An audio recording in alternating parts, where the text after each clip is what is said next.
కూడినటువంటి స్వభావాన్ని ఆయన లక్ష్య పెట్టేది. ఎందుకంటే ఆయన స్వభావము అదే కదా. ఇప్పుడు ఆయన్ని సిలువేసే ముందు మరి ఆయన్ని కొట్టడానికి ఎట్లొచ్చినారంట? కత్తులతో బుధీలతో కొట్టడానికి. ఎందుకు అవసరమే లేదు, నేను మీ ఎదురుగానే ఉన్నాను నన్ను పట్టుకున్నట్టు కదా. ఆయన దీనత్వం చూడండి. అది రాయబడిన మాట ఏంటంటే సిలువ మరణము పొందినంతగా ఆయన తగ్గించుకోలేను. మనం చాలా సార్లు చెప్పుకుంటాం కానీ తగ్గింపు అనేది మనకి ఉండదు, దీనత్వం అనేది మనకి ఉండదు. అది ప్రభు కోరేది కదా. చూడండి, యెషయి కుమారుల్లో పోయి నాకు ఇశ్రాయేలు మీద రాజుగా ఉండటానికి అభిషేకించయ్యప్పో అంటే ఏం చేసినాడు? పోయాడు. ఆయన ఇంటికి పోగానే పెద్ద కుమారుడు వస్తున్నాడు, మంచిగా పొడుగ్గా చక్కగా ఉన్నాడు కదా. అప్పుడు ఈయన మనసు, ఈయన మనకలాంటి స్వభావం కలిగిన వాడే గనక, మానవ స్వభావం కదా. మానవ స్వభావం అంతా ఇవే చూస్తుంది, చదువు, అంతస్తు, గొప్పతనము, ఇంగ్లీష్ మాట్లాడేది, లేకపోతే అంతట్లా హైఫై చూస్తుంది ఇదే కదండి. దీనిలో ఎవరైనా లక్ష్య పెడతారా? ఎవరు లక్ష్య పెడతారు కదా. నాకు ప్రభు మనసు అదే దీనత్వము అనేటువంటి. అది ప్రభు సిలువ చెంతకి ఎట్లా తేబడినారంట? ఎట్లా? గొర్రె పిల్లవని వదకు తేబడిన గొర్రె పిల్ల. వదకంటే కొట్టి చంపడానికి తీసుకెళ్లే గొర్రె పిల్ల మరి తీసుకెళ్తుంటే నన్ను ఎందుకయ్యా అని ఎదురు తిరిగి చెప్పుద్దా? నోరు లేదు, దీనత్వం కదా. కనుక ప్రభు కూడా అట్లే వెళ్ళారు. దేవుని బిడ్డలంగా మనం కూడా దీనమైనటువంటి స్వభావం కలిగి, దీనులనే ఆయన లక్ష్య పెట్టేటువంటి ప్రభువు. మనం తగ్గించుకుని దీనత్వంతో ప్రార్థించినప్పుడు ఏ ప్రార్థనకైనా సరే తప్పకుండా జవాబు దొరుకుతుంది. అది మనం ఇక్కడ నమస్కారము అంటే నేను ఇది చెప్తా ఉన్నాను కదా. కనుక మూడవదిగా ఈ 3 సంగతులు చూస్తున్నాం 2 వచనాల్లో అని చెప్పిన. మొట్టమొదటిగా కృతజ్ఞతాస్తుతులు, రెండవదిగా కీర్తించాల కనపరచాల ఆయన్ని, తర్వాత మూడవదిగా నమస్కారము చేయించున్నాను అంటే తగ్గింపు స్వభావం కలిగి. అందుకే అపోస్తలుడైన పౌలు అంటాడు, నేను క్రీస్తును పోలి నడుచుకున్న ప్రకారము నన్ను పోలి నడుచుకోండి. ఎందుకంటే నేను ఆయన స్వభావాన్ని కలిగిన్నాను. ఆయన దేవుని బిడ్డ అయిన తర్వాత ప్రభువైన యేసుక్రీస్తు వారు ఈయన నేను ఏర్పరచుకున్న సాధనం అని చెప్పిన తర్వాత ఎన్ని శ్రమలు పొందాడో మనం చూస్తాం కదా.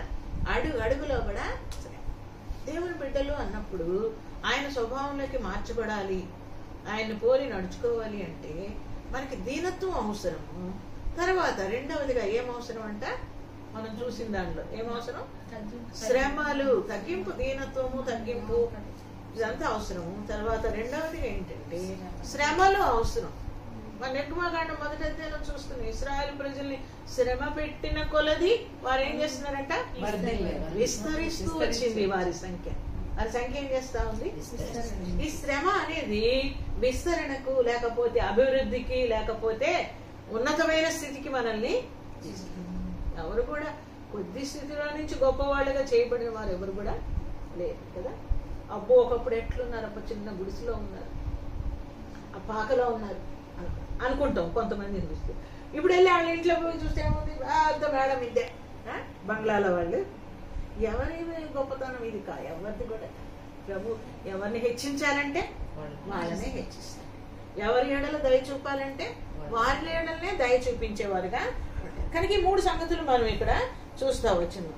తర్వాత 4వది ఏంటంటే ఈ 2 వచనాల్లో 4 అంటే 2 ఆఖరి భాగంలో ఉంది చూడండి. నీ నామం అంతటికంటే నీవు ఇచ్చిన వాక్యమును గొప్ప చేసి ఉన్నావు. తర్వాత నీ కృపా సత్యములను బట్టి నీ నామమునకు కృతజ్ఞతాస్తుతులు. దేన్ని బట్టి కృతజ్ఞత చెల్లించాలి మనం? ఆయన కృప, ఆయన సత్యం. ఆయన కృప మన ఎడల ఎట్లా ఉందంట? హెచ్చైందిగా ఉంది కదండి. ఆయనే కృప చూపకపోతే, కనికరించకపోతే, జారి పడకపోతే, మన ఎడల దయ చూపించకపోతే మనం ఈడ ఈ రీతిగా కూడా చేరేవాళ్ళము. కనుక ఆయన కృపను తలంచుకోవాలి. తర్వాత ఆయన సత్యవంతుడు. ఎటువంటి వాడమ్మా? సత్యవంతుడు. మాట అవునంటే అవును, కాదంటే కాదు. ఎవరు మనం చంపేరు? కాదురా బాబు, అటు చేయవురా బాబు అన్నాం, సువార్తలు వెళ్తాం, ఏదో ఒకటి కల్పించి చెప్పేస్తే కాదు. అది ఉన్నదన్నట్టుగా మనము చెప్పాలి. ఎందుకంటే వాడు చంపిన పర్వాలా, మనల్ని పోలీస్ స్టేషన్ తీసుకుపోయినా కూడా పర్వాలేదు. సత్యానికి వ్యతిరేకంగా మనం ఏది కూడా చేయకూడదు. కనుక మన దేవుడు ఎటువంటి వాడంట? అబద్ధమాడు పెదవులు యెహోవాకు హేయములు అంటున్నాడు కదా. ప్రభు అబద్ధమాడనేటువంటి దేవుడు, ఆయన సత్యవంతుడైన దేవుడు, మాట తప్పనటువంటి. కనుక ఆయనలో రెండు స్వభావాలు ఇక్కడ మనం చూస్తున్నాం. ఒకటి ఏంటంటే కృప, రెండవదిగా ఏంటంటమ్మా సత్యము. దాన్ని బట్టి మనం ఏం చేయాలా?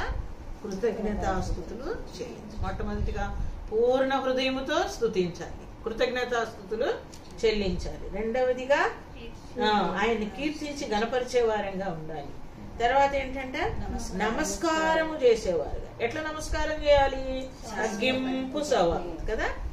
ఎవడు దీనుడై నరిగిన హృదయం గలవాడు వారినే దృష్టిస్తాను అంటున్నాడు కదా. పేతురు పత్రిక వెళ్ళేటప్పటికి అక్కడ కూడా ఏం రాయబడిందంటే, ఆయన యొక్క బలిష్టమైన చేతి కింద దీన మనస్కులుగా ఉండండి, తగిన సమయంలో మిమ్మల్ని 3-4 సంవత్సరాల నుంచి అమెరికా పంపాలా, లండన్ పంపాలా, ఆడ పంపాలా, ఏడ పంపాలా అని తిరుగుతున్నాం. పంపుతాడా వెంటనే? పంపడు.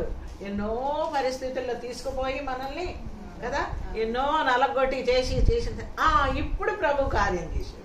ఎవరు తెలిసారు ద్వారము? ఎవరు తెలిసారు? నేను ద్వారము తెరవగా ఎవరు కూడా మూయలేరు. తలుపు తీస్తే ఎవరు కూడా మూసేయలేరు.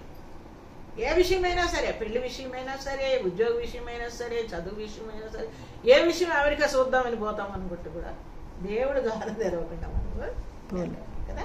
నేను కార్యము చేయగా త్రిప్పివేయగలవాడు కనుక ఆయన సత్యవంతుడైన దేవుడు. కనుక ఈ 2 వచనాల్లో ఈ 4 సత్యాలను మనం గ్రహిస్తా ఉన్నాం. తర్వాత మూడో వచనం చూడండి.